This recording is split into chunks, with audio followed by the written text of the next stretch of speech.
doesn't care about you. That's why you need a medical emergency kit. It contains life-saving medications like ivermectin, Z-Pak, and antibiotics. Stock them before they block them.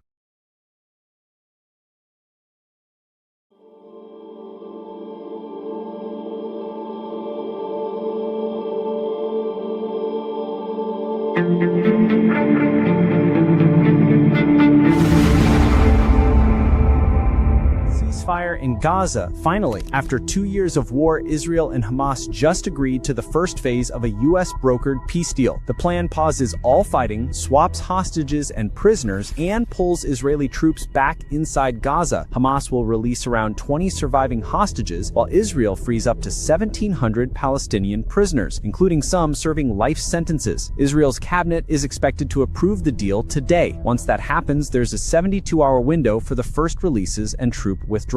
Aid convoys run by the UN and Red Crescent are said to roll in as soon as the guns fall silent. The talks were coordinated by Qatar, Egypt, Turkey, and the United States, but big questions remain. Who'll run Gaza next, and will this truce actually last? For now, though, it's the first real pause this war has seen in 2 long years. Hostages are going to be released. It's probably, our time would be probably Monday. And, you know, they're a terrible situation. They're deep in the earth, and they're being gotten, and a lot of things are happening right now. As we speak, so much is happening to get the hostages freed, and we think they'll all be coming back on Monday. So it looks like that's the thing, and that'll include the bodies. Gaza is going to be a peaceful, much safer place. Obviously, it's been blown to pieces, and this is just not by Israel. This is over years and years and years. It's been heartache for many years. A lot of people say this is a deal for 3,000 years. So whether you say 500, because some people say 500 based on events, but other people say this is something historic for 3,000 years. There's nothing ever going to be bigger than this. And so Gaza, we believe, is going to be a much safer place, and it's going to be a place that reconstructs, and other countries in the area will help it reconstruct because they have tremendous amounts of wealth, and they want to see that happen. And we'll be involved in helping them make it successful and helping it stay peaceful, but I think it's going to be peaceful. I think, again, the Iran situation was very important, doing what we had to do, which was, again, 22 years. It was planned to be done, and no other president wanted to do it or whatever, for whatever reason, but they didn't do it. And having that was very important. But, you know, I'm very confident there'll be peace in the Middle East. I mean, the words peace in the Middle East is something people have been striving for hundreds of years, for centuries, for many centuries. And we really have, every country has come together. It's amazing. I've never seen anything. It's so good for Israel. I spoke to Bibi Netanyahu just a little while ago. He called. He said, I can't believe it. He said, everybody's liking me now. Meaning him. He said, I said, more importantly, they're loving Israel again. And they really are. I said, Israel cannot fight the world, Bibi. They can't fight the world. And he understands that very well. So it's amazing the way it's all come together. And it's a beautiful picture. I don't know if it could ever happen again. It was just a set of circumstances, like, for instance, taking out the potential nuclear power of Iran. So many different things happened that were so amazing. It's a lot of talent involved, I'll tell you, but there was a certain degree of luck, too. You know, you need luck also. There is such a thing. President Stubb, is it appropriate for Finland to continue arms purchases from Israel, a country that has been accused of genocide by the UN and ICJ? Do you have a comment, Mr. President? No comment. That's our president, ladies and gentlemen. Kyllä, että tulee putkareissuja sappua tuosta. Hei, sulla ei ollut mieleni omassa. Mitä se tekee? Minun oli mieleni. Ei ole sille omassa. Mulla ei ollut mieleni osaa kyllä. Millä perusteella sanotaan, että Suomi?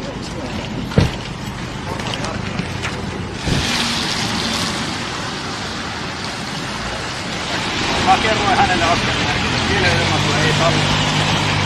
Tällä hän pääsi jatkaa sitä ulkona mielenosoitukselle osoitetaan paikka. Sinäkin voit jatkaa matkaa.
I just realized there's no audio. I don't know why that is. I apologize, guys. So I guess we have to start over. Welcome to the SCIF. Not sure why that happened. We're getting all kind of squirrely stuff coming through on our system. We really appreciate you staying with us if you got kicked out there because of the sound. Sorry about that. We have a hell of a show for you today. I'm just going to start over. Gaza. So we're going to talk all about Gaza today. What is going on with Gaza? And that is the question for the day. We've got a hell of a lineup today. I've got Brigadier General Kuperwasser in the second segment. I've got Brent Beecham, the former fighter pilot for the American Air Force F-15 guy in the Gulf War, and A-Force for the Israeli Air Force. So we're going to get the Israeli perspective. We're going to give you a lot of information today on what's going on, but we will let you make your own decision. So that's the way we roll here at CDM. Again, thank you for all the engagement in the chat. You're cleared hot. Really appreciate it. It's going strong. We get it from all the different streaming platforms. So everybody comes in and I see everything. So thank you for that. Please check out whatfinger.com. Great aggregator site after you check cdm.press 3 times a day. So Brigadier General retired IDF, who's going to be on the second segment. He is the former, I think, intelligence directorate. So he's going to have a lot to say. We're going to give you, as I said, all kind of perspectives. You make your own decisions. Niv Kaplan will be on in the second hour talking about his perspective. As you know, he's not a big Netanyahu fan. So sorry about the screw up in the beginning, but we'll be marching on after this break.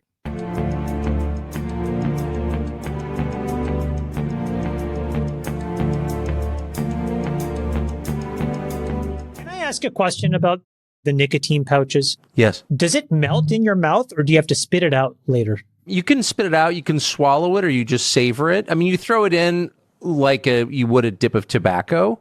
Okay. But you just let it sit there, and then it suffuses your nervous system with life-giving nicotine.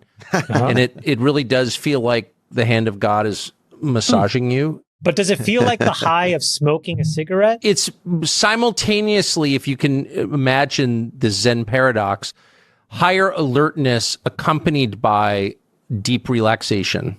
Wow. So you really are, it's a Zen experience. You're like cat-like in your readiness, but you're fully And how long does it last? I always have one going. Sometimes if things are, if I need it, I'll put another one in. So I've got 18 milligrams of nicotine, but that gives me an unfair advantage. You're banging 18 milligrams? Woo. That's impressive. I don't like to, because everybody else kind of recedes into the background and I become this kind of colossus when I do that, and I feel guilty about it. Hubris is inevitable at that point. So I usually keep it to one. I mean, I could use a new addiction. Oh, yes. What's the gateway drug level? What would you prescribe? This sits between caffeine We and sell a cocaine. 3 milligram, but there's a transition, like all great addictions. Like, it's not instant. You do vomit at first, but then your body acclimates. Wait is finally over. My towels are back in stock, but not for long.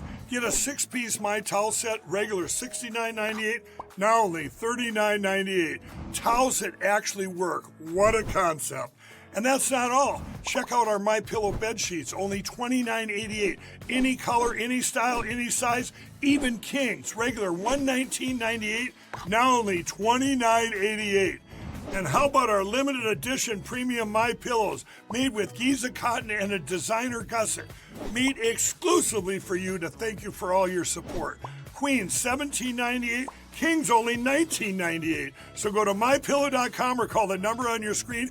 Use your promo code to get My Towels for $39.98, My Pillow bed sheets only $29.88, and our limited edition My Pillow Queens $17.98 and Kings only $19.98. Quantities won't last long, so order now.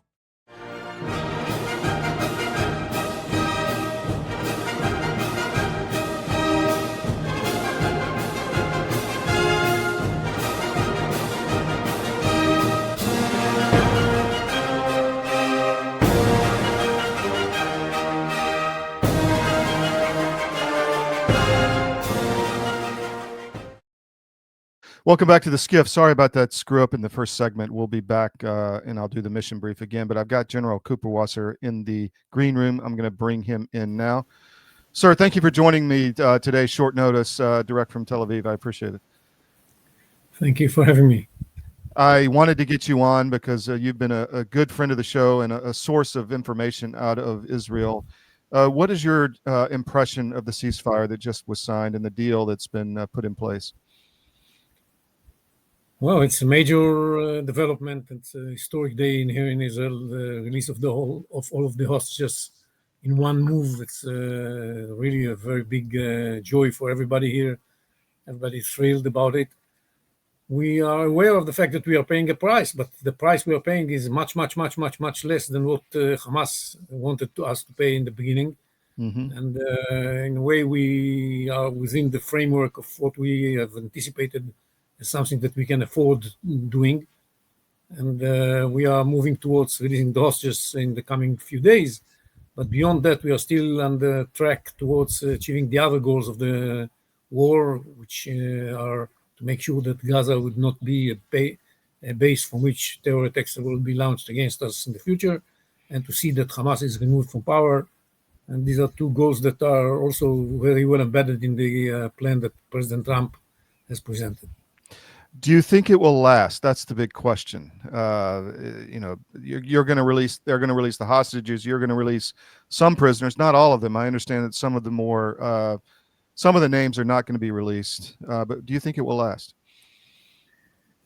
Well, first of all, I believe it's going to last the first phase, and this is the phase that we have dealt with the details of. Mm-hmm. The other phases are guidelines that were agreed upon in the context of President Trump's plan. Mm-hmm. that have not been worked out into details yet. So many open questions that it's very difficult to say whether it's going to last or not. Mm-hmm. But one thing is clear. If it's not going to be agreed upon in a way that is acceptable for Israel, then Israel's military is going to stay in Gaza and maintain the possibility of taking then another offensive in order to remove Hamas from power by force. Mm-hmm. Or even if we don't do that, we have other leverages over Hamas because we are not going to allow the reconstruction to start. And how long can the Gazans live without the reconstructions? It's going to be a pressure on Hamas to lay down their arms and relinquish the power in Gaza. And we just have to wait and see how this develops. We all hope that Hamas will understand that there is a time now to give up power in Gaza and lay down their arms and let everybody move forward with their lives. So there's been a lot of controversy over the aid delivery. What do you think the best way forward is for that? The UN was kicked out. I think GHF came in. What do you think is best way forward to deliver aid to these people? The best way is to go on with distributing the aid through non-UN entities like GHF. Mm-hmm. But I don't think this is going to happen because what is stated in the agreement is that the distribution of the aid is going to be done by organizations, including those that belong to the UN. I think it's a mistake, but as I said, we pay some prices for having this agreement. Mm-hmm. This is one of them. Mm-hmm. Unfortunately, we are going to probably see again UNRWA and other UN organizations that have nothing to do with really caring about the people of Gaza, but are just there in order to perpetuate the conflict. And if this is not going to change, we are going to have difficulties in promoting the other goal of the agreement, which is to de-radicalize Gaza. The first article of the agreement, the plan, speaks about de-radicalization of Gaza. And how can you do that if the UN, with their education textbooks, are going to still be in charge of education? This is not going to happen. So maybe we can have them involved in distributing the aid, which is bad by itself. But we should make sure that they are not involved in education.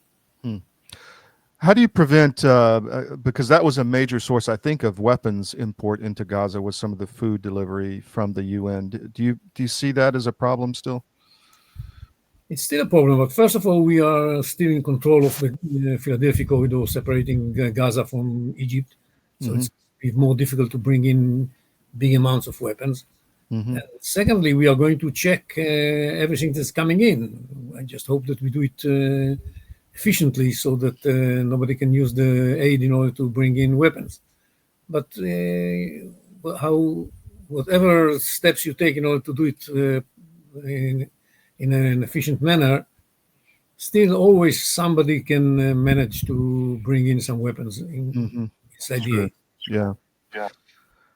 One more question on Gaza, then I want to move to some other areas. There's been a lot of criticism of Israel of the flattening of most of the infrastructure. What's your response to that from the Israeli point of view? First of all, we did not take care of all the infrastructure. We are far from that. But those infrastructure facilities that were involved and used for terror purposes, we had to take care of them. That's what we did with the high-rising buildings in Gaza that were used for observation posts and command posts for Hamas. We had to deal with them. And when they operate from underneath or from inside a hospital, we need to take care of the hospital. And they do it. So this is the way they operate. They operate from schools, from hospitals, from other medical centers.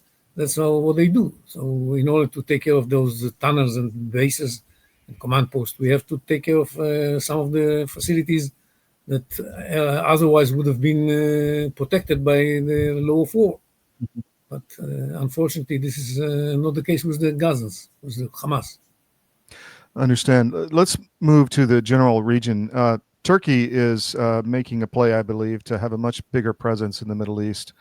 There's some, I guess, tension between Israel and Ankara. Israel bombed one of the airfields in western Syria to prevent Turkey from moving in there. Any thoughts on the relationship with Turkey and how you confront that in the region? Well, we have very problematic relations with Turkey. The Turkish leader, Erdogan, doesn't miss an opportunity to say all kinds of unbelievably terrible stuff about Israel.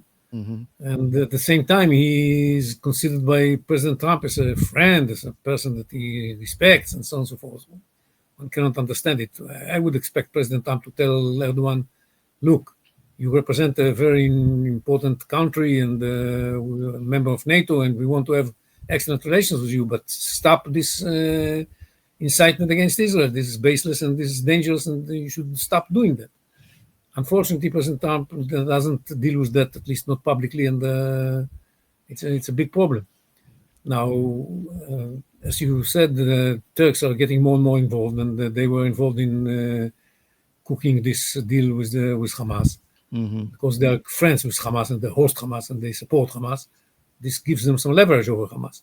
And they made their best in order to have the deal, so that's they expect to be rewarded. And one of the rewards they want is to have the F-35 aircraft. And the other way of rewarding them is letting them play a more important role in the Middle East. Especially in the context of Syria, where they have their ally Shara in charge of what's going on in Syria. Right. We are worried about that. Definitely when it comes also with cooperation with Qatar that gives the funds for all of this operation. And we hope that President Trump will use his leverage over Turkey in order to calm them down and make sure that we can move towards having an agreement with Syria that will see some normalization of the relationship between us and them, while securing Israel North from the possibility of using the Syrian territory for terror activities against Israel, and while protecting the minorities in Syria, and especially the Druze that are facing all kinds of acts of barbarism from groups that are inside the Syrian government and or are close to the Syrian government. So Tom Barak and Morgan Ortagus have been trying to thread the needle in Syria and Lebanon. And you mentioned the Druze. I believe you're trying to get a humanitarian corridor up to some of the Druze areas in southern Syria. Is that deal getting put together? I mean, what are you optimistic? I'm very cautiously optimistic on that because it's very difficult, and we have to remember who Shara is in the end of the day, or in the beginning of the day. Mm-hmm. He's a jihadist, and most of the people working for him are jihadists. So it's not easy to reach an agreement with him.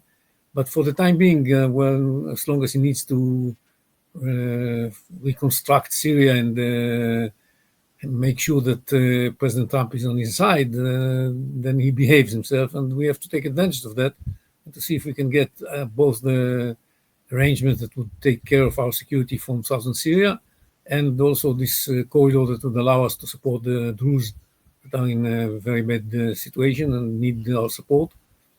I'm talking about humanitarian support, not about military support. Military support we supply directly by hitting the Syrians themselves. We don't need to supply arms to the Druze. Mm-hmm. But yes, it's a complicated situation because this background of Shara, the jihadi background of Shara, and the kind of people he's in bed with, like the Turks, is not a very promising background. Yes, I agree. And at the same time, I must say that we do have some shared interests. First of all, we don't want to interfere with the reconstruction of Syria. Secondly, we both don't want to see the Iranians coming back and Hezbollah operating from Syria. Mm-hmm. So we do have some common interests, and we have to build on them and make the best out of them. You mentioned Hezbollah. You're still engaged in southern Lebanon. Do you think that will continue? Do you think Hezbollah will be disarmed, as the U.S. is trying to do? I mean, I see that as unlikely, but what say you? Well, first of all, I think that what's going to happen in Gaza is going to have some impact on what's going to happen in Lebanon. If we manage to convince Hamas to disarm, it's going to be easier to convince Hezbollah to disarm as well. Mm-hmm. But Hezbollah is a very strong player in Lebanon, even after it was suffering from our heat. And we see that the Lebanese government is speaking about disarming Hezbollah, is making all kinds of plans of disarming Hezbollah, is authorizing all kinds of activities. But nothing is being done on the field. Tells you a fortune about how difficult it is for them to do that. Mm-hmm. We are saying that very clearly. Look, if you are going to do it, we shall applaud you and we will give you all kinds of goodies. But if you're just going to issue all kinds of statements, we shall have to continue dealing with the threat on our own, with our own capabilities. Mm-hmm. That's what we do. We repeatedly give information about the ways in which Hezbollah breaches the agreement to the Lebanese government, to the Lebanese army, hoping that they will take action. They almost never do. And then we have to do what we need to do by ourselves. Yes. And that's why we keep hitting Hezbollah operatives and the Hezbollah infrastructure, even though there is a ceasefire agreed upon, because Hezbollah ignores the ceasefire. They continue to make efforts in order to redeploy in southern Lebanon. And we have already killed dozens of Hezbollah operatives in southern Lebanon where they are not supposed to be at all. Yeah. And nothing helps. And they continue to make an effort to rearm themselves with advanced weaponry. So from time to time, we hit production facilities and storages and all these kind of things and people that are involved in this effort as well. Because the Lebanese military and the Lebanese government just speak about doing something about it, but don't do anything. Mm-hmm. Well, let's move to the big elephant in the room, Iran. There's a lot of talk, a lot of smoke of rebuilding facilities that were hit in the 12-day war. Thoughts on round two with Iran? Do you think that's likely? Well, I don't think it's likely, but I think we have to be prepared for this eventuality. The Iranians are in a very bad shape.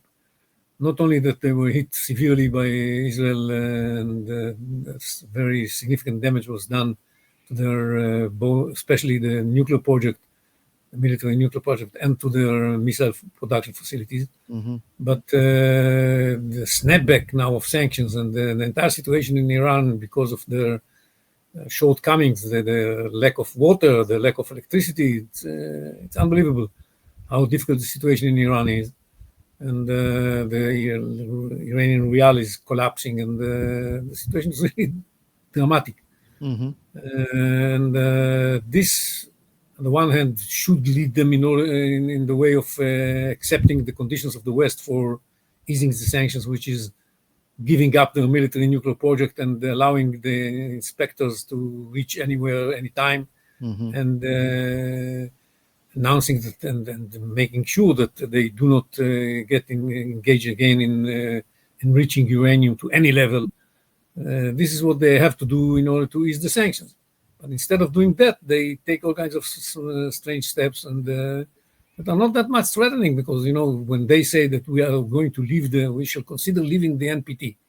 Well, guys, when you were in the NPT, you were breaching it and ignoring it day in, day out. So what kind of a threat is that?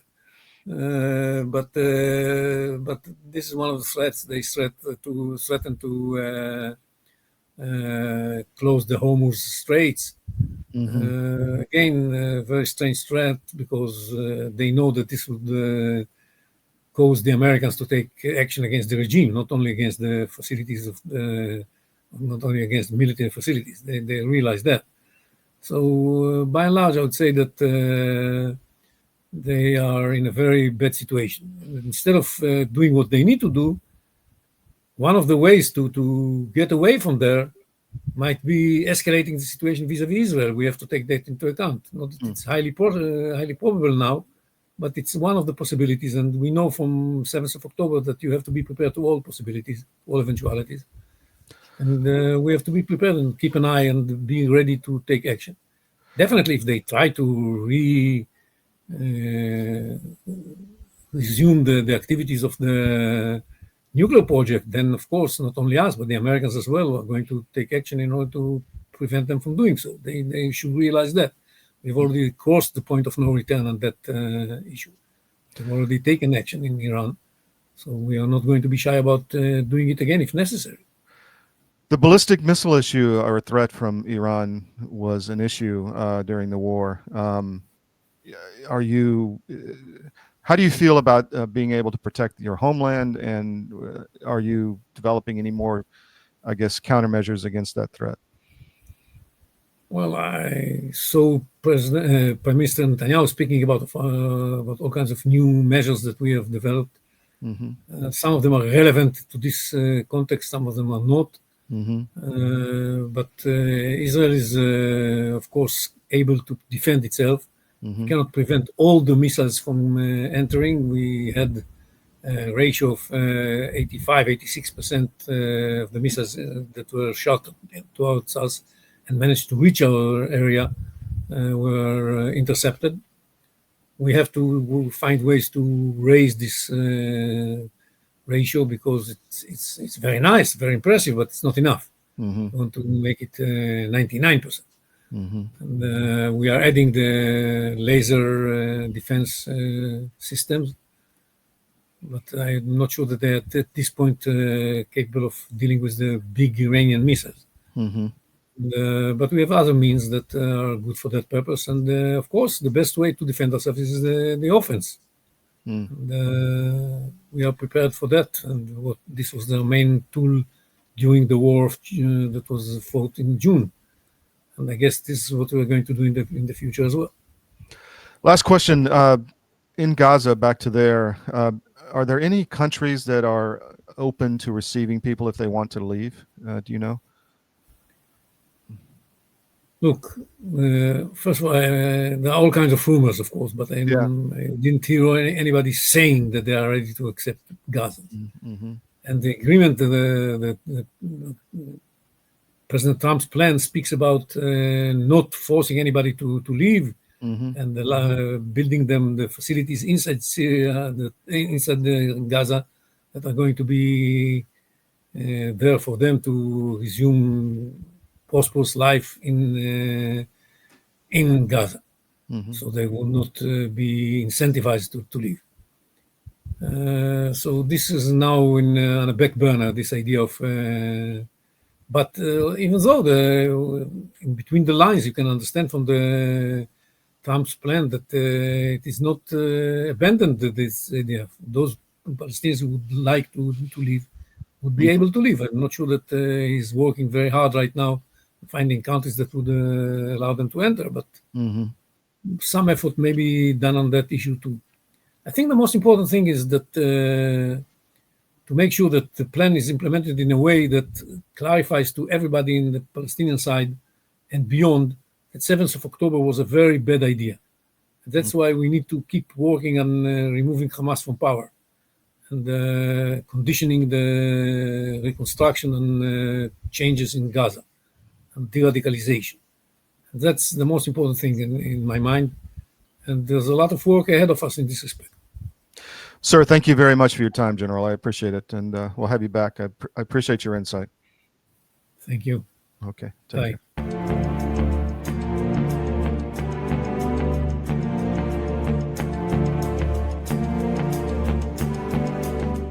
Well, in the case of hydroxychloroquine and ivermectin, these are two medications that have been FDA approved for use in humans for decades. They are very, very inexpensive, interestingly available over the counter in almost every other country other than the US and Canada. You can just walk into a pharmacy and buy them like we buy Tylenol in much of the world because they're that safe.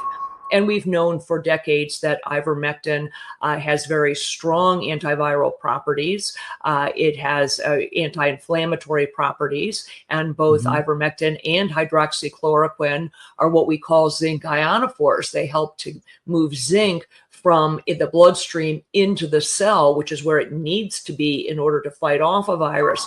So lots of application for these, and we have every reason to believe that those drugs also will likely have some efficacy against H5N1 or a number of other respiratory viruses that we may meet down the road. If you haven't noticed, gold has reached a new high, all-time highs actually, and keeps going up every day. Why is that? It's because precious metals are a long-time historical store of value. And if you own a portfolio and you have assets in the fiat currencies, i.e. stocks, bonds, cash, or whatever, you're vulnerable to hyperinflation, which is coming as our debt explodes another trillion every 90 days. It's really scary. So how do you protect yourself?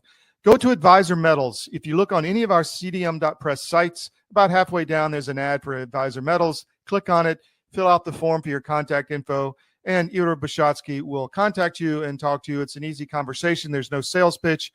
He's completely verified by us. He has a regulatory background we've checked into. We've checked with his bankers. We've checked with his IRA custodians for metals, and we can highly recommend Advisor Metals and Ira. So go to Advisor Metals. If you call them directly, tell them we sent you at CDM, and he'll definitely take care of you. But protect your portfolio because you really need to. It's coming. Thank you.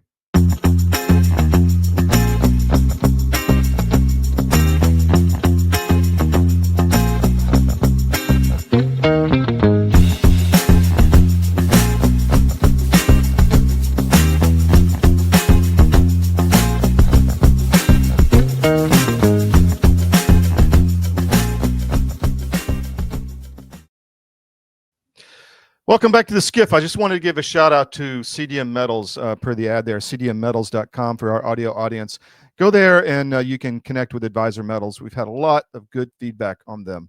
And they're just a really great group of guys, not high pressure, just want to help you. So in their philosophy is if I help my customers, then they'll keep doing business with us. So we really enjoy working with them, and we vetted them.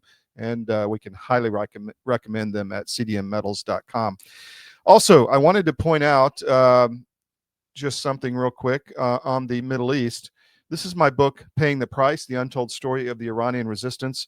I guarantee you'll learn something about Iran on this book, something you don't know, and the way to take down the regime from the inside with this oligarchic theocracy that is really hurting the Iranian people. Laura Logan put out a good comment. This important book comes at a critical time for the opposition, which is growing from strength to strength, even as streets across the country run with their blood. in General Valley. This story by Todd Wood is at once emotional, disturbing, yet uplifting as we see those yearning to throw off the yoke of totalitarianism give their all. There's been over, I think, close to 140,000 now of the Iranian resistance executed inside Iran, part of this group. It's a story that you just don't know. So great Christmas gift for anybody who is interested in geopolitics. It's a nonfiction book, Paying the Price. There's pictures and everything. So check that out. It's anywhere books are sold. I'm not sure if the in the beginning of the show we had that mic issue. I'm not sure if I did the mission brief or not with sound, so I'm going to do it again. Today is October 9th. Here's your mission brief. Journalists kiss the toad. Great article up on CDM by Michael Yan about influencers going to the White House and kind of losing their credibility. It's an important story. Gaza peace deal we've talked about. Gold at 4,000, silver going on to new highs. We'll have some more on the Manhattan.press today on silver and precious metals. We had a gold article out yesterday. That the Manhattan.press is our business channel, along with culture and politics in New York. There's going to be a lot to talk about there as the Zohran Mamdani government comes into play possibly. So we're going to be all over the Manhattan. Military parts problem, cannibalization of parts on aircraft in the Navy, reminiscent of the Obama days. And Newtown gets motivated. A veteran in Newtown is upset with the communist infiltration. And this is where the Sandy Hook shooting was. So important story in our opinion. I'm going to run a interview now I did early this morning with Brent Beecham, our classmate of mine at the U.S. Air Force Academy. F-15 pilot in the Gulf War, and then A-4 pilot with the Israeli Air Force. Again, good insight. We're giving you all different sides of the issue today. Niv Kaplan will be on second hour, who's not such a fan of Netanyahu and the government. So we'll be interested to see what he has to say. But here is Brent. So we have a peace deal in Gaza, and I wanted to bring my classmate on because we've been dealing with this situation for decades. How you doing, Brent? Good to see you again. Good morning. I wanted to get your take on what's happening. The shooting, they say, has stopped. I'm not sure that's true, but it looks like it might be. Trump is going to travel to Israel and speak to the Knesset. What do you think's going on? Well, I mean, I'll have to tell you, last night I sat around watching Israeli TV with my wife and her sister, and all the celebrations and whatnot. In my head, I'm thinking about how skeptical I am. Because the Palestinians have never missed an opportunity to miss an opportunity. And only this morning, after having gotten up and watched the news again, read through various sources, and then again, the Trump plan to come to Israel, that kind of indicated to me that this is beyond just words and whatnot. I still think there has been some lack of clarification on the full acceptance of the plan. Obviously, they talk about, well, the first phase is done. Yeah. And so that means hostages are released on I believe on Saturday. And then the bodies of the deceased a day later. And then that also means that Israel withdraws back to the first line, which was the yellow line. If you can look at any of the maps, yeah, it's still a pretty good size of control over Gaza. And then there's the release of Palestinian prisoners. The question then comes down to, okay, they've said they're going to disarm. They've said they're going to leave the Gaza. They're going to have an administration that does include Hamas. But there's a long way between here and there. Yeah. And if we don't end up, there you go. If we don't end up with a deal that removes Hamas, this is coming back again. Well, that's the question, right? I mean, how do you, obviously the Arabs are involved. I think they want this to go forward because they'll have egg on their face if it doesn't. And, the Gulf nations. But how do you ensure the weapons are gone? I mean, we've been at this for 2 years, and then like 80% of Gaza is destroyed. So, but they still are fighting. So how do you do that? Well, the picture of post World War II Germany, if you remember, complete rubble. Yeah. You see pictures of people and they're dejected and, resigned to utter defeat.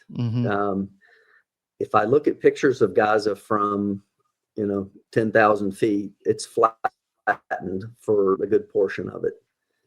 The problem is the people are rejoicing as if they just won a victory. Yeah. And I don't know if that's just posturing, and I don't know if that's, Hamas kind of undercover people that are, leading rallies. But I saw a Instagram It's probably post. a little of both, It's Yeah. probably somewhere in the middle. Yeah, I saw an Instagram post where they Chaibar, O Jew, the Gaza people will finish you soon. And that doesn't sound like a people resigned to defeat and looking for a change in their circumstance. Now, it may be that, with an occupation force of undetermined, makeup, that maybe that becomes just a saving face sort of move on their part. And maybe, in fact, they change. But Nazi Germany may have been defeated, but it took a good 40 or 50 years before, like, all signs of that regime were eradicated. And until old people are on the benches and young kids walk by and go, wow, that's one of those people that nearly destroyed us completely. Until those young people are old, I don't think this is over with. Well, you mentioned the Nazis. They all came here, unfortunately, and hopefully we'll have a repeat of Operation Paperclip here, and bring a bunch of refugees in the country.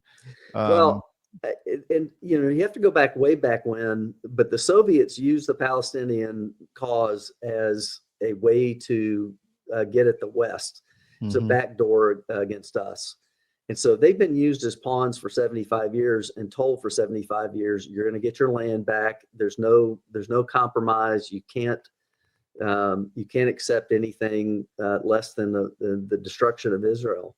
And for 75 years, they've been told that story, and it's not something you eradicate from your story very easily. And Palestinians, everywhere they've gone, when they were in Jordan in 1970, Black September, they started a civil war against the Jordanian Hashemite kingdom. They were killed and ejected to Lebanon. They went from Lebanon, started the war in South Lebanon with Israel, to the point where Israel then invaded and nearly destroyed that country.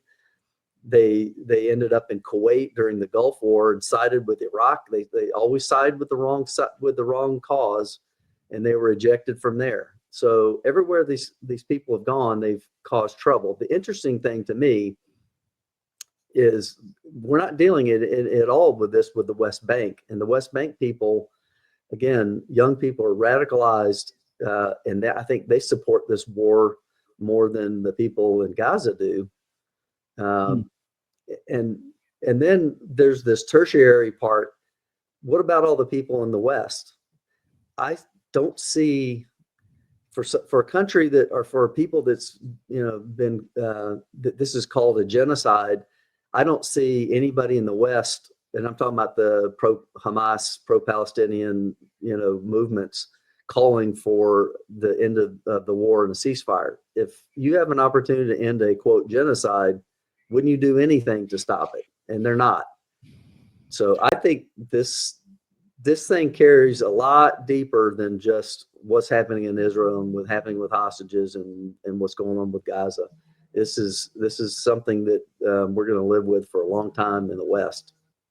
Well, I'm going to be in Beirut in a few weeks, and my concern is the Christians up there. Are they going to dump a lot of people up there again and cause massive chaos and loss of community and security and all that? So we're going to be watching that closely. Let's just move around the neighborhood for a minute. What do you think's going on in Syria? That's another interesting thing going on. I think that Erdogan and Turkey are trying to assert themselves in some way, shape, or form in an attempt to recreate the Ottoman Empire.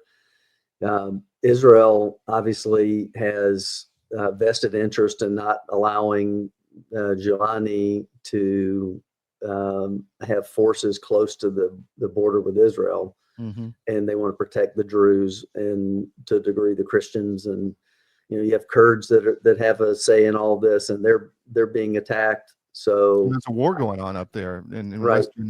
western Syria between right. the Kurds and which were supposed to be part of the Syrian army, but right. they are like, nope, we're not going to do that. So right.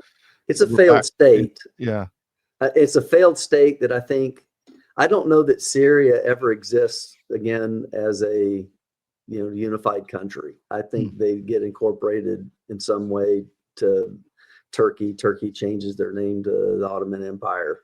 Erdogan has a lot of designs, and I think that's one of the driving forces behind this deal. Is Erdogan is trying to assert himself as the prime leader of the Muslim world. I mean, Iran has been that focus for a really long time. And he sees this, as an opportunity. I think that's a great point, because I think Trump gave away something for this deal. You're right. Erdogan made this deal happen. So what did he get in return? That's the real question. Right. Well, probably F-35s. Mm-hmm. And of course, if you're Israel, that's even more concerning. Yeah.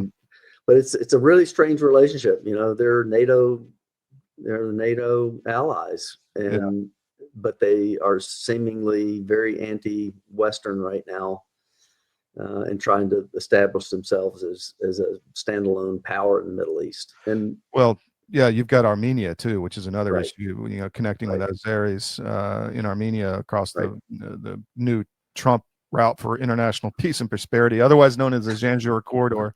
But we're going to watch that too, because that's, again, my Christian brothers and sisters up there. So what else, Brent? Well, the big one, the big kahuna is Iran. What do you think? There's a lot of smoke, a lot of talk that round 2's coming. What say you? I think there's a real possibility that it does. I think that Trump really has, he's proven this already, that he has a unique probability of arriving at some sort of deal that he can give them to let them out of this without too much egg on their face. It's at this point, it's a point of, I think, of honor that they have their own destiny in their own hands. But I think that if they don't, if they continue to try to rebuild these things, I can see a second round. The interesting thing in all of this is, I think for a really, really long time, the West has been terrified that any kind of attack on Iran ends up in Third World War. We're going to be dragged into another Afghanistan 20-year war. But as it turns out, they're a little bit of a paper tiger. Their air defenses were vulnerable. Their fighter aircraft, to the best of my knowledge, I've not heard of a single engagement between Israeli Air Force and Iranian Air Force fighters. I don't think they even F-14s, F-4s, something like that. Maybe. Well, they've got MiG-29s and all kind. They still have a force, but they didn't appear to come up in the air over that period of time, that 12 days. I don't think there's a single case of a fighter that actually got up in the air. Now they may go try to get Chinese weapons. China had some real success against Western armed forces between Pakistan and India. The Indians lost a bunch of airplanes. They lost a bunch of they lost some airplanes. So it may be that's something they try to do, is to find some kind of long range weapon from the Chinese, and buy Chinese weapons. I think that this has been pushed down the line just a little bit. But I do think that Iran, I think they can be convinced, maybe. Trump's just got to find the right trigger point for them to decide they want to do it. But I will say that the idea, the fear of, can we go that far? Can we destroy their weapon systems? And can we do it and not start World War III? I think that's been proven at this point. Israel can pack up tomorrow and go fly all the way across and take them out. And the U.S. can obviously as well. I think you're right. It's not a fighter war there. Mm-hmm. I think it's a ballistic missile war. Right. And that's the threat to Israel, in my opinion. Yeah. Still, I mean, they still have a lot of weapons underground. Right. And that's going to be the touch point. Brent, anything else you want to say? No, I'm just hoping that this thing comes together. Nothing would make me more pleased than to see return of hostages. And just one pitch for is there's a couple of new films out. There's on Paramount Plus, not to pitch them specifically, but they have a series, a 4-part series called Red Alert. It takes October 7th and puts it at human scale. And then on Prime and Apple TV, you can rent a documentary about October 7th. That if anybody still doesn't believe it happened, this is firsthand video from that day, taken most often by Hamas people themselves, and about how you can see the videos of people who came from Gaza, civilians, not part of the Nukba force, not part of any Hamas force, regular civilians came across and looted and took back everything from TVs to computers to farm equipment. There are no innocents in my book, and that October 7th documentary shows everybody. And if anybody can look at that film and say that this is not the face of evil, then they themselves are evil. Brent, thank you. Appreciate your time, and I know you're busy today, so carving out 15 minutes for us. Thank you, sir. Take care. Thank you. Take care. Bye.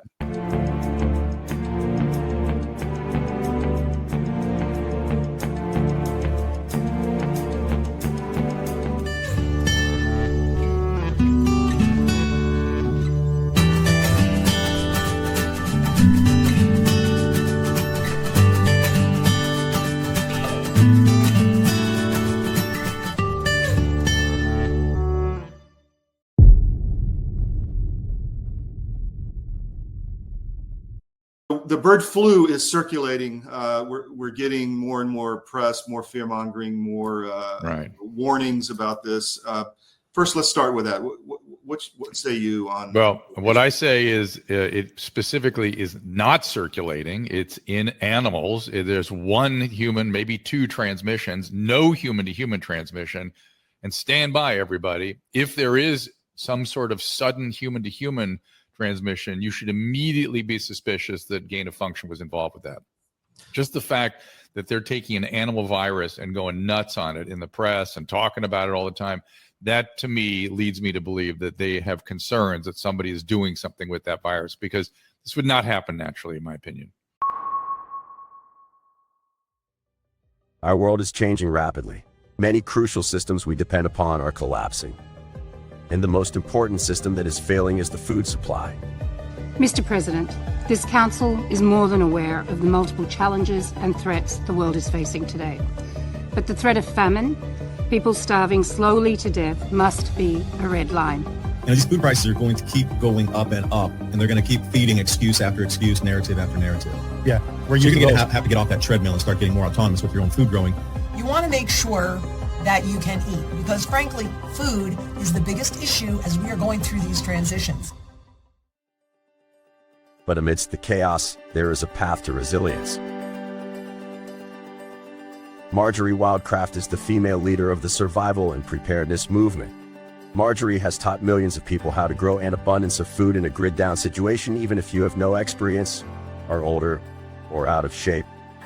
I've spent decades finding the fastest, easiest, and funnest ways for the average person to be able to grow a lot of food. I've created a step-by-step process that's so simple that even kids to elders have been using it in order to grow a lot of their own food. And you can too, even if you have no experience, you're older, or you're out of shape. Growing your own food is like printing your own money. Get started today.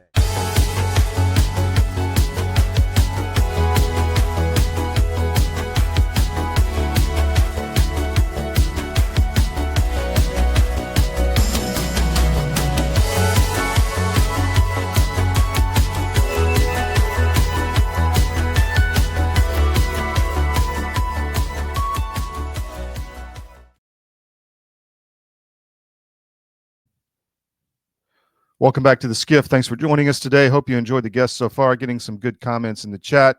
We've got Niv Kaplan coming on direct from Tel Aviv here in a couple minutes, so we'll bring him on for a different opinion on what's going on inside Israel. I want to walk through some stories real quick, though.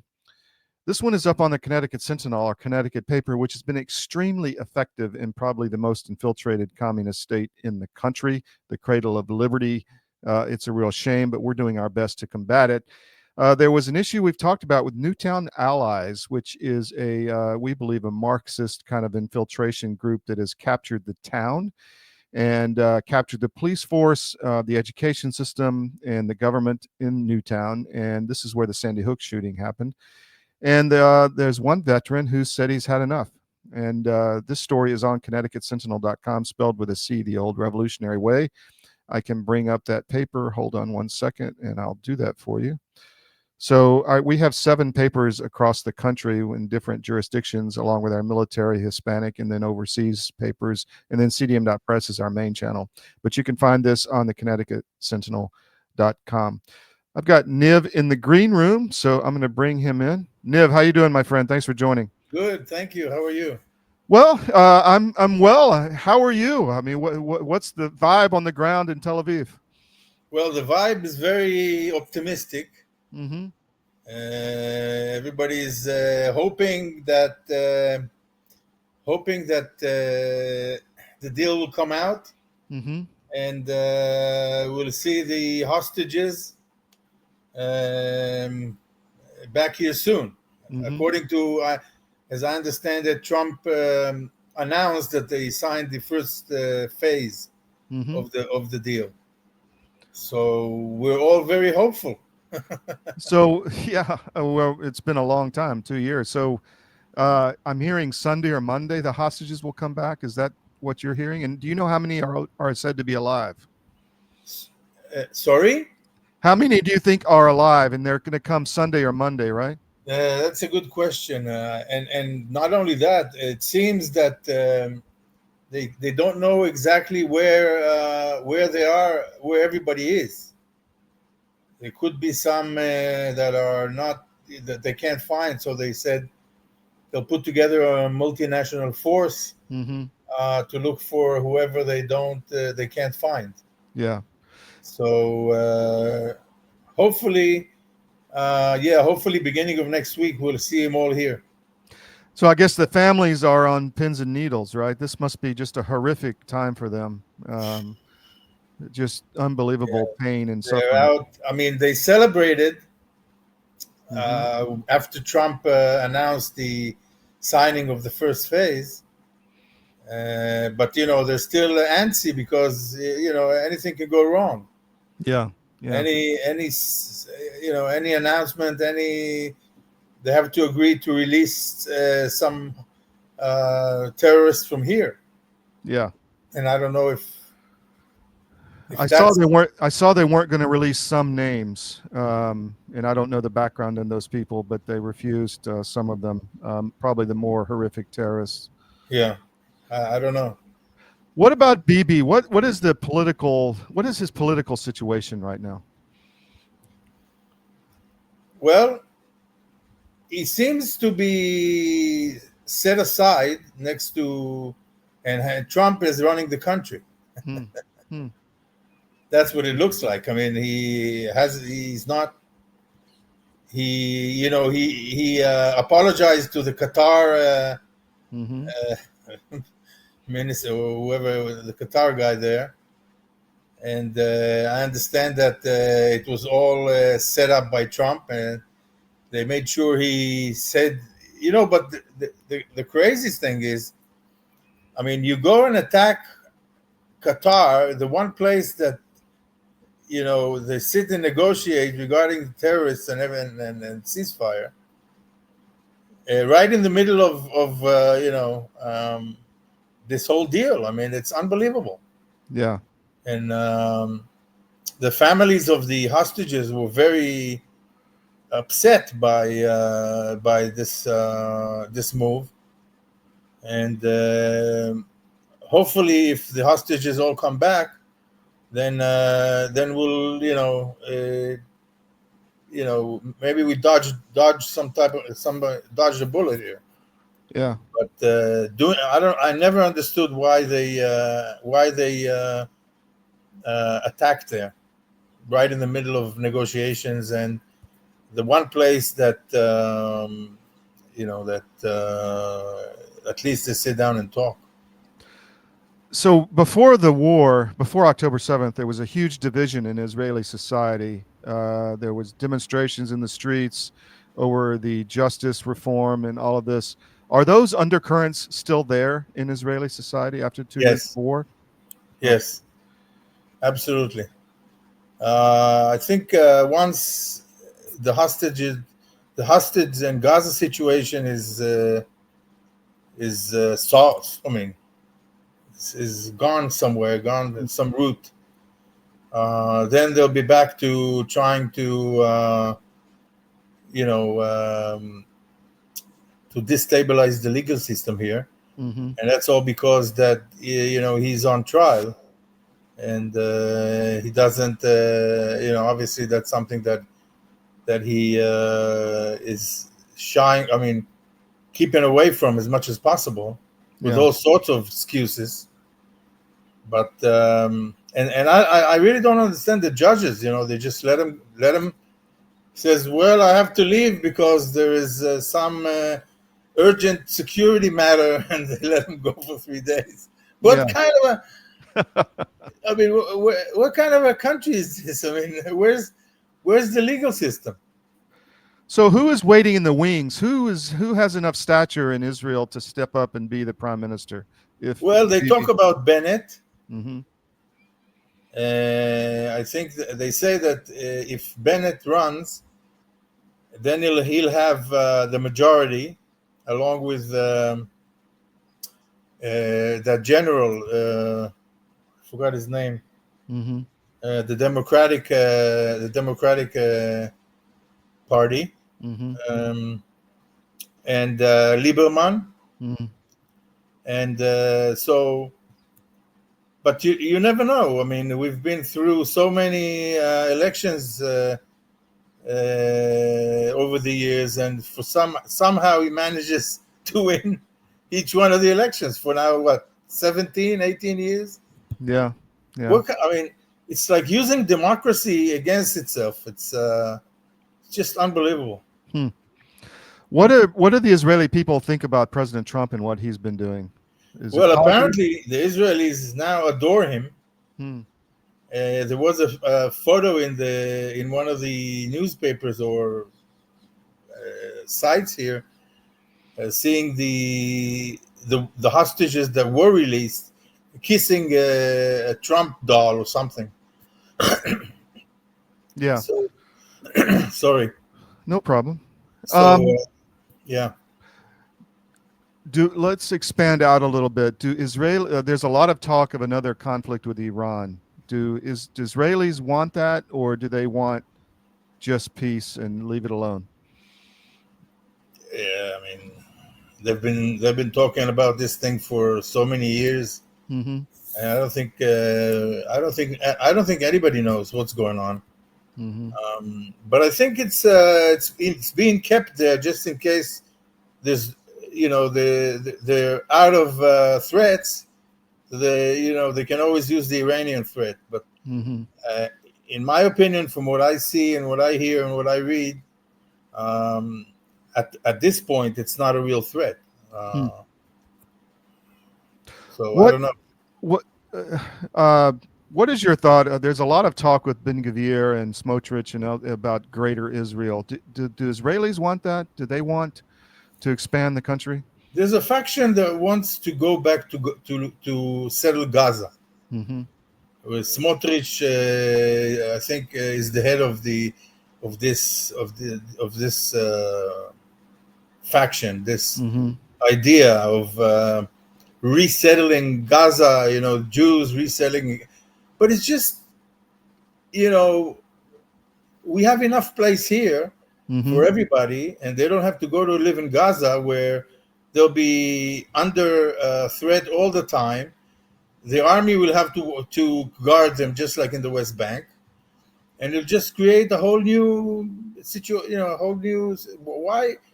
So I believe that the majority of Israelis are against this this idea of settling Gaza, but I have a friend. Yesterday they had not yesterday, the day before, they had the memorials on the 7th of October. And a friend of mine sent me photos of from Be'eri, Kibbutz Be'eri. Mm-hmm. And they had a big memorial. They lost over 100 people there. Mm-hmm. So they had a long line, a long kind of memorial with all the names of the people murdered in the kibbutz. It was huge, and there were hundreds of thousands of people that came, and the names are all written on this. It's like the Vietnam Wall in Washington. Right. It's a little different, but it's got all the names written there. And it's it's just unbelievable. You see, this guy Eli Sharabi, who wrote a book, The Hostage. So he lost his wife and 2 daughters. Yes.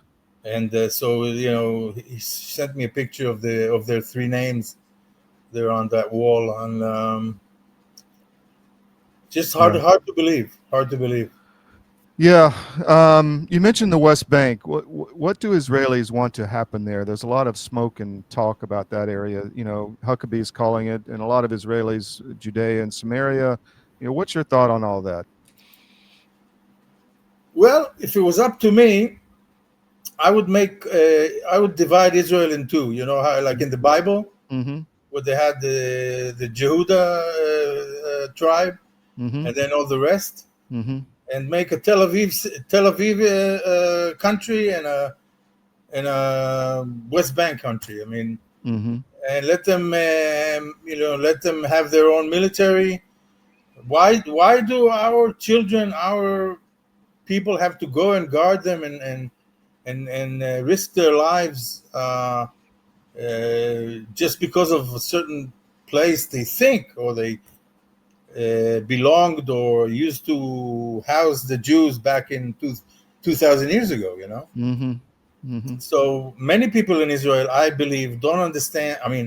They know what's going on, but it's just something that, unlike Gaza, it's not even discussed. It's a standing fact that there is settlements, and the settlements are going to stay there.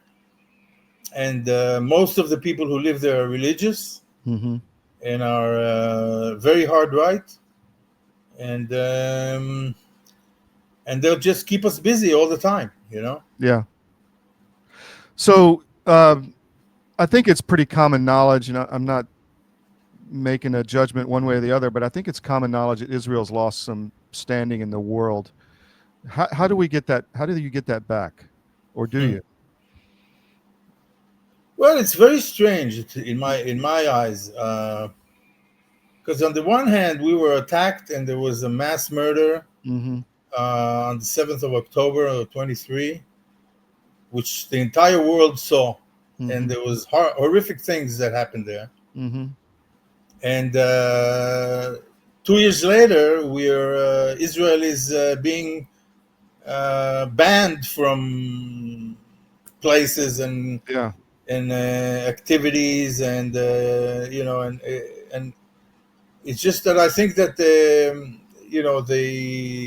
the Palestinian media, or is much more active and has a lot more visibility rather than us. We hardly. I think we don't do enough with the media in the world to bring our side. And just mind-boggling. There was just this flotilla going to Gaza, which they stopped, and this girl Greta is suddenly a PLO supporter. I mean, she's a Swedish girl. What's what is the story? And why it's just hard to understand how how fast people forget, the 7th of October 23, and just go on their daily lives, while here people are still waiting for their kids to come back. Yeah. Not to mention the thousands of people that got killed. Tell us about your books and where people can find them, Niv. Okay. This is one of them. It's called The Hijacking. And it's on all stores, all media stores like Amazon, Barnes & Noble, any online store. You can get it print on demand or on Kindle or something like that. And hopefully you guys will get it and give me some feedback. Excellent. Well, I can tell you're if you love like international thrillers that are intense, you're the author. You're the guy to read. So thank you, Niv. Thanks, really Todd. appreciate your time, man. Take care. All right. Take care. Bye. Bye.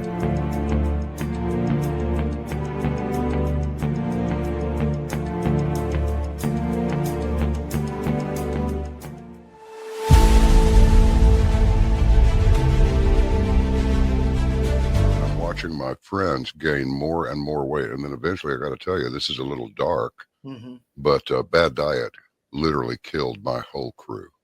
Wow. Diabetes, a stroke, I mean, all kinds of stuff. It's like, you had a stroke? You're not even 50 years old. You guys got to quit eating this stuff. Your body knows what's what. You're not conscious of this. But that's why people will go to the refrigerator and they'll grab this and that and the other and put together this outrageously elaborate combination of foods. Your body's trying to reach balance. Unbeknownst to us, our bodies are always trying to reach homeostasis. You can't eat all of this stuff and expect to live a long time. And one thing led to another, and I went, forget this. We're going to make our own product. So we partnered with one of the world's top 3 biochemists where nutrition specific study is concerned. I said, all I want is the best nutritional and immune support product in the world. So we mixed it in yogurt. It's a powder. I got a bag of it here. I keep one on the console all the time, just so I can show people. Yeah. And it's a powder. Now, this is not candy. This is hardcore nutrition. And sugar is an enemy. And most people do not know that the reason these bellies are showing up on people all over the place, your body makes fat to store the toxins it can't get rid of. So it just puts them over here. But I can tell you this, you take this for 30 days and then lay off of it for 2 or 3 days, and you'll go, good grief, give me some more. Skin, nails, hair growing back. Cut yourself and it heals in half the time.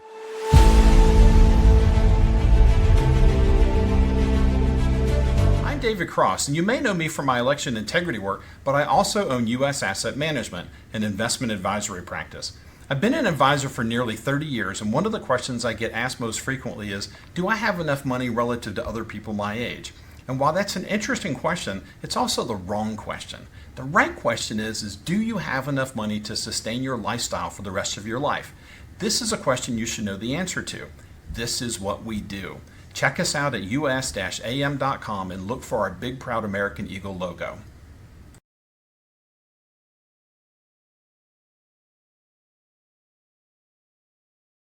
We have foot, slog, slogging over Africa. Foot, slogging over Africa. Boot, moving up and down again. There's no discharge in the war. 7, 6, 11. Welcome back to the SCIF. Hope you got enough on Israel today. We wanted to kind of give an overall, complete coverage of what's happening from different points of view, and I think we achieved that, and that's what we're good at here as CDM. We have reporters all over the world. We get information all night long coming in from different parts of the world as the day progresses, and we try to curate it and get it out to you. So please put cdm.press in your daily scan. I want to throw a few articles up. By the way, we're on podcast, any podcast provider. This is an article that Michael Yan wrote, the war correspondent, and he writes that, back during the Bush administration, he was offered to go to the Bush White House as a journalist and be highlighted like this, and he refused. And he calls the article "New Journalists Kiss the Toad and Lose Any Credibility." So this is up on CDM, and his theory is that if you go and get wined and dined by the White House as a journalist, you're beholden to them and you've lost your credibility. So check that out on cdm.press. Interesting article from Michael Yan. We talked about the Gaza deal in depth. This article is up with the timeline if you want to check out on cdm.press what is the different phases of this that are going to happen. It's a pretty good explanation there. It's called Update Gaza Deal Timeline. Trump to travel to Israel and speak to the Knesset, and is the war over? The ceasefire is in effect. Now, we just got this, the Tim Pool effect, laugh out loud. Yes, there's been several of these that were there yesterday, were also there during the Epstein Binder Gate, which I find just interesting. Why would you get invited over and over to the White House to promote a narrative? It's interesting. So you can read that and make your own decisions. We're not going to call them out one way or the other. We're just going to put the information up. This article is on the Manhattan, our business channel. Gold hit 4,000. We've been talking about precious metals. Go to cdmmetals.com and talk to Advisor Metals if you want to protect your 401k. I can say one thing. We're entering some very difficult times. There's going to be probably some terror attacks with Antifa. The markets are going to be very, very volatile.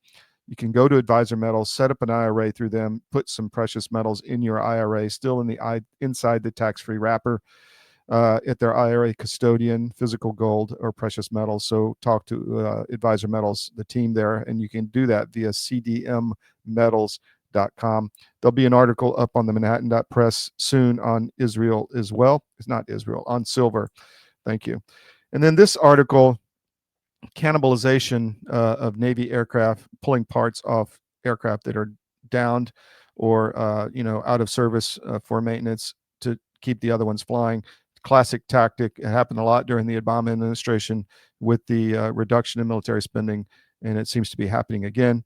We'll keep an eye on that because you know what? They're giving them $1 trillion a year. You think you could get the aircraft running. A lot of wasted money, guys. A lot of wasted money. So we'll stay on that story and others. That's all we have today. We were up all night putting all this together with Israel and checking the developments. We're going to close a little early today. I wanted to give a shout out to Nucleo Boost, though.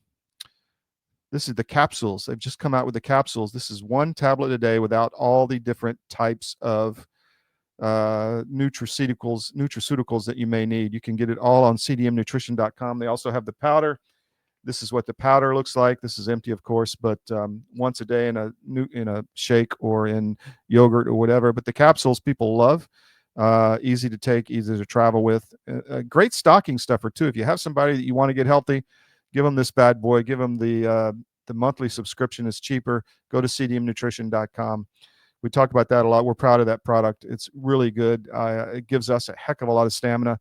I'm not joking. We are going full steam here all night long. We don't get much sleep. And how do we stay healthy and keep giving our body what it needs?